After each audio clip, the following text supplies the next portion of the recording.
ನಾವೆಲ್ಲರೂ ಓದನ್ನು ಹೆಚ್ಚಿಸಿಕೊಂಡು ಬರಹಗಳನ್ನು ನಿಯಮಿತಗೊಳಿಸಿಕೊಳ್ಳಬೇಕು. ಬರೆದಿದ್ದನ್ನು ಸಾಧ್ಯವಾದಷ್ಟು ಗಟ್ಟಿಯಾಗಿ ಬರೆದು ಸಮಾಜಕ್ಕೆ ಹೆಚ್ಚಿನ ಮೌಲ್ಯಗಳನ್ನು ಮತ್ತು ನ್ಯಾಯಯುತವಾದ ಸಂದೇಶಗಳನ್ನು ಕೊಡಲು ಪ್ರಯತ್ನಿಸಬೇಕು. ನಮ್ಮ ದೇಶ ಮಹಾನ್ ದೇಶವಾಗಿದ್ದು ಪ್ರಸ್ತುತ ಜಾತೀಯತೆ ಮತ್ತು ಭ್ರಷ್ಟತೆಯಿಂದ ನರಳುತ್ತಿದೆ.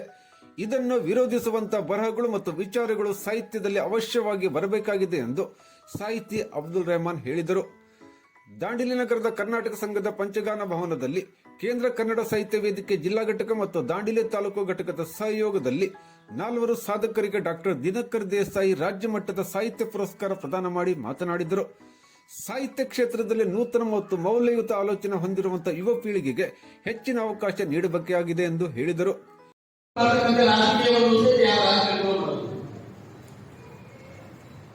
ಅಂಥ ಒಂದು ಮನಸ್ಥಿತಿಯಲ್ಲಿ ಮೆರವಣಿಗೆ ಮತ್ತು ಉರುವಣಿಗೆಯ ಸ್ಥಿತಿಯಲ್ಲಿ ನಾವು ಏನನ್ನೂ ಬೆಳೆಸುವಂತ ಇದು ಮಾಡಿದ್ದೀವಿ. ಆದರೆ ಕೇಂದ್ರ ಸಾಹಿತ್ಯ ಅಕಾಡೆಮಿಯ ಉದ್ದೇಶ, ನಾನು ಒಂದು ಖಾಸಗಿ ಸಂಘಟನೆಯನ್ನು ಪ್ರಾರಂಭಿಸಿದಾಗ ಇಟ್ಕೊಂಡಿದ್ದೀನಿ. ಇಲ್ಲೇ ನಾನು ಗಾನಗಪ್ಪ ಅಗಸ್ತ್ಯವರೆಗೆ ಒಂದು 25-30 ಕಾರ್ಯಕ್ರಮದಲ್ಲಿ ಇಲ್ಲಿ ಮಾಡಿದ್ದೀನಿ. ಕ್ರಮೇಣ 3-4 ವರ್ಷಗಳಲ್ಲಿ ಬೇರೆ ಬೇರೆ ಕಾರ್ಯಕ್ರಮಗಳಲ್ಲಿ ನಾನು ಬೀಜ ಸ್ವಲ್ಪ ಬದಿ ಇಟ್ಟು ನನ್ನ ವೈಯಕ್ತಿಕ ಅಭಿವೃದ್ಧಿಗೋಸ್ಕರ ಮತ್ತು ಮನೆ ಕಡೆ ಹೆಚ್ಚು ಲಕ್ಷ ಕೊಡಬೇಕಾಗಿದೆ. ಆ ಕಾರಣಕ್ಕೋಸ್ಕರ ಆದ್ರೆ ಅದರ ಎಲ್ಲಾ ಆಶಯಗಳನ್ನು ಇವತ್ತು ನಾನು ಪ್ರಕಟಿಸಿದವರ ಸಂಘಟನೆಯಲ್ಲಿ ಕಂಡಿದ್ದೆ. ನಿಜವಾಗ್ಲೂ ಸಹಿತ ಅವರು ನನಗೆ ಬಹಳ ರುಚಿಗಾದಂತ ಒಬ್ಬ ಸಂಘಟನೆಗಾರ ಅಂತ ಅನಿಸಿದ್ದಾರೆ.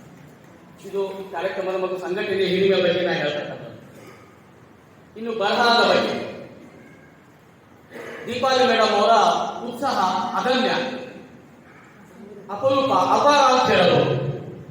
ಅದು ಅವರು ದಾಂಡೇಲಿಯ WCPMನ ಒಬ್ಬ ಕಾರ್ಮಿಕರ ಮಡದಿಯಾಗಿ ಮನೆಯ ಕೆಲಸಗಳ ಜೊತೆಗೆ ಸಾಹಿತ್ಯವನ್ನು ಇಷ್ಟು ಗಂಭೀರವಾಗಿ ತೆಗೆದುಕೊಂಡಿರ್ಬೇಕನ್ನೋದು ಪ್ರಶಂಸನೀಯ ವಿಷಯ. ಆದ್ರೆ ಮೇಡಮ್ ಒಂದು ನೆನಪಿಟ್ಕೋಬೇಕು, ನಾವು ಈಗ ಕಡಿಮೆ ಬರೀಬೇಕಾಗಿದೆ.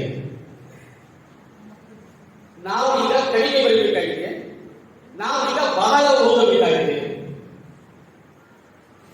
ಆರಂಭದಲ್ಲಿ ನಮ್ಮ ಹಿರಿಯ ಕವಿಗಳಿಗೆ, ಹಿರಿಯ ಮೇಷ್ಟ್ರುಗಳಿಗೆಲ್ಲರಿಗೂ ಸಹಿತ ಒಂದು ಜವಾಬ್ದಾರಿ, ಆತ್ಮ ಜವಾಬ್ದಾರಿಗಳು ಏನಂತ ಹೇಳಿದ್ರೆ, ಯಾರು ಬಂದರೂ ಸಹಿತ ಏ ಮಗು, ಏ ವಿದ್ಯಾರ್ಥಿ, ಏ ಶಿಷ್ಯ, ನೀನು ಏನಾದರೂ ಬರೀ ನಾವು ಓದಲಿಕ್ಕೆ ಹೋಗ್ತಿದ್ವಿ. ನಾನೇ 34 ವರ್ಷ ಇದ್ದು ದಾಂಡೇಲಿ ಇರುವಾಗ ನಾನೆಲ್ಲಾ ಗುರುಗಳ ಸಂಪರ್ಕವನ್ನು ಇಟ್ಟುಕೊಂಡಿದ್ದು ಕೇವಲ ಪುಸ್ತಕವನ್ನು ಪಡೆಯಲಿಕ್ಕೋಸ್ಕರ. ಪುಸ್ತಕ ತರುವುದು ಓದುವುದು. ನನ್ನ 9ನೇ ವಯಸ್ಸಿನಲ್ಲಿ ನಾನು ಓದಿದ ಮೊದಲ ಪುಸ್ತಕ KK ಪೂರ್ಣಚಂದ್ರ ಅವರ ಚಿದಂಬರ ರಹಸ್ಯ ಪುಸ್ತಕ. ಅದು ಕೇಂದ್ರ ಸಾಹಿತ್ಯ ಅಕಾಡೆಮಿ ಪ್ರಶಸ್ತಿ ಬಹುದೊಡ್ಡ ಪುಸ್ತಕ. ಆ ಪುಸ್ತಕದ ನಂತರ ನನಗೆ ಯಾರು ಅದನ್ನು ತಪ್ಪಾಗಿ ಭಾವಿಸಬಾರದು.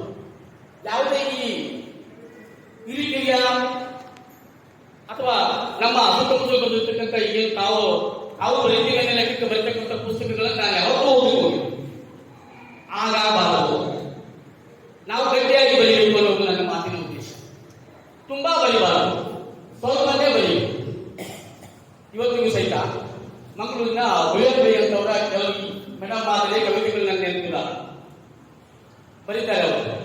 3 ಹೊತ್ತು ಉಂಡು ಕಂಬಳಿ ಹೊದ್ದುಕೊಂಡು ಅಡಿಕೆ ಕಲ್ಲುತ್ತ ಕುಳಿತ ಈ ಅಜ್ಜ ವರ್ತಮಾನದಲ್ಲಿ ಇದ್ದುಕೊಂಡು ಭೂತದತ್ತ ಕಣ್ಣಿಟ್ಟವ ಹೇಳುತ್ತಾನೆ ಎಂತಹ ಕಾಲವಿತ್ತು ಎಂದು. ಆದರೆ ಏನು ಮಾಡುವುದು, ಈಗ ಅಜ್ಜನೂ ಇಲ್ಲವಲ್ಲ. ಈ ರೀತಿ ವಿಚಾರಕ್ಕೆ ಹರಿಸತಕ್ಕಂಥ ಬರಹಗಳನ್ನು ಬರೀಲಿಕ್ಕೆ, ಗಟ್ಟಿಯಾದ ಬರಹಗಳನ್ನು ಬರೀಲಿಕ್ಕೆ ನಮಗೆ ಪೂರಕ ಆಗುವುದು ಯಾವಾಗ ಅಂತ ಹೇಳಿದ್ರೆ ನಾವು ಬಹಳ ಹೋಗಿದಾಗ. ಇನ್ನು ಸಮಸ್ಯೆಗಳು ಬಹಳ ಇದಾವ ಬರೀಲಿಕ್ಕೆ. ದೇಶವನ್ನ ಕೇಂದ್ರವಾಗಿ ಹೋಗಬೇಕು. ಈ ದೇಶಕ್ಕೆ ಯಾವತ್ತು 2 ಪಿಡುಗುಗಳು ಸದಾ ಬೇಕಾವೆ. ಒಂದು ಜಾತೀಯತೆ, ಮತ್ತೊಂದು ಭ್ರಷ್ಟಾಚಾರ. ಅದು ಎಲ್ಲ ರಂಗದಲ್ಲಿ ಕಾಣಿಸ್ತಾ ಇದೆ.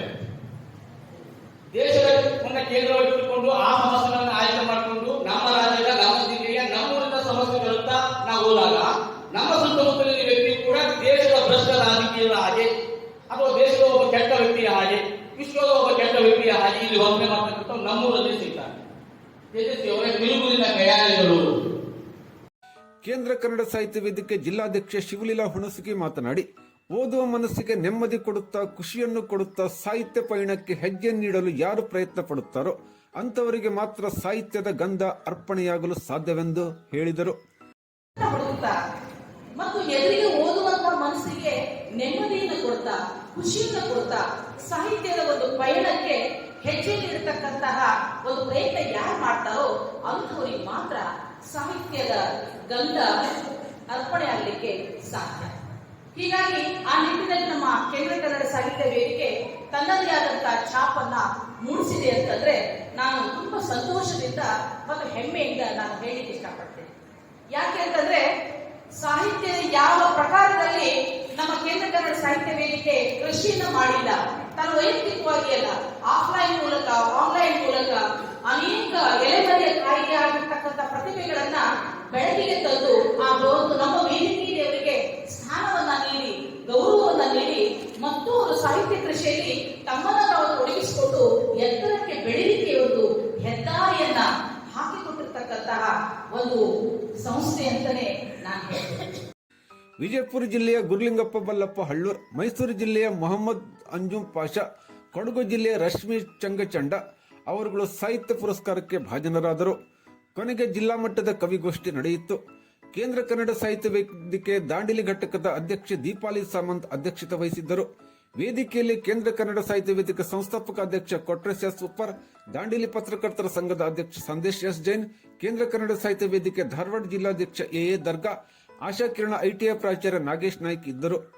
ಮುಖ್ಯ ಅತಿಥಿಗಳಿಗೆ ಕೊಂಕಣಿ ಸಾಹಿತ್ಯ ಅಕಾಡೆಮಿ ಮಾಜಿ ರಾಜ್ಯಾಧ್ಯಕ್ಷ ಆರ್ತಿ ನಾಯ್ಕ್, ಶ್ರೀಗಂಧ ಟ್ರಸ್ಟ್ ಅಧ್ಯಕ್ಷ ಹಾಗೂ ಪತ್ರಕರ್ತ ರಾಜೇಶ್ ತಳಿಕರ್, ದಾಂಡೇಲಿಯ ಏಕಲ್ ವಿದ್ಯಾಲಯದ ಅಧ್ಯಕ್ಷ ಪ್ರಕಾಶ್ ಬೇಡ್ಕರ್, ಯಲ್ಲಾಪುರದ ಸಂತೃಪ್ತಿ ಮೆಲೋಡಿಸ್ ಗಾಯಕ ಶ್ರೀಪಾದ್ ಭಟ್ ಹಾಗೂ ಕೇಂದ್ರ ಕನ್ನಡ ಸಾಹಿತ್ಯ ವೇದಿಕೆ ಹಳಿಯಾಳ ಘಟಕದ ಅಧ್ಯಕ್ಷೆ ಭಾರತಿ ನಲ್ವಡೆ, ಜೋಯಿಡಾ ಘಟಕದ ಅಧ್ಯಕ್ಷ ಸುಮಂಗಲಾ ದೇಸಾಯಿ, ಮುಂಡಗೋಡ್ ಘಟಕದ ಅಧ್ಯಕ್ಷ ಬಾಲಚಂದ್ರ ಹೆಗಡೆ, ಯಲ್ಲಾಪುರ ಘಟಕದ ಅಧ್ಯಕ್ಷ ಆಶಾ ಶೆಟ್ಟಿ ಪಾಲ್ಗೊಂಡಿದ್ದರು. ಶೋಭಾ ಕೋಲ್ಕರ್ ಸ್ವಾಗತಿಸಿ ನಿರೂಪಿಸಿದರು. ಜನತಾ ವಿದ್ಯಾಲಯದ ವಿದ್ಯಾರ್ಥಿಗಳು